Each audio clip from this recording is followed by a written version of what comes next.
మంచు విష్ణు ప్రస్తుతం కన్నప్ప ప్రమోషన్లో బిజీగా ఉన్న సంగతి తెలిసిందే. ప్రమోషన్స్లో ఎంత బిజీగా ఉన్నా కూడా రిపబ్లిక్ డే సందర్భంగా ఓ మంచి పనికి శ్రీకారం చుట్టాడు. సైనికుల పిల్లల కోసం మంచు విష్ణు ముందడుగు వేశాడు.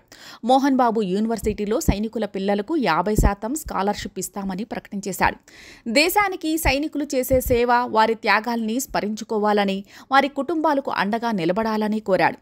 సైనికుల పిల్లల కోసం మోహన్ బాబు యూనివర్సిటీలో 50% స్కాలర్షిప్ ఇస్తామని, తమ నిర్ణయంతో ఇతర విద్యాసంస్థలు కూడా స్ఫూర్తిగా తీసుకుంటాయని మంచు విష్ణు ఆశించాడు. ఇక విష్ణు ప్రకటన మీద సోషల్ మీడియాలో ప్రశంసలు కురిపిస్తున్నారు. మంచు ఫ్యామిలీ గొడవలతో అసలే సోషల్ మీడియా మొత్తం వీరి గురించే చర్చలు జరిగాయి. ఈ తరుణంలో విష్ణు చేపట్టిన ఈ మంచి పనికి అంతా ప్రశంసిస్తున్నారు. అంతేకాకుండా విష్ణు రీసెంట్గానే తాను దత్తత తీసుకున్న 120 మంది పిల్లల గురించి చెబుతూ ఓ వీడియోని రిలీజ్ చేశారు.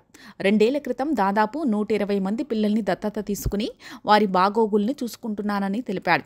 వారికి ఉచిత విద్య, వైద్యాన్ని అందిస్తున్నాడట. ఇలా తాను చేస్తున్న ఈ మంచి పనుల గురించి ఇతరులకు తెలిసి వారు కూడా ఇంకా స్ఫూర్తితో మరిన్ని మంచి కార్యక్రమాలు చేస్తారని విష్ణు ఆశించాడు.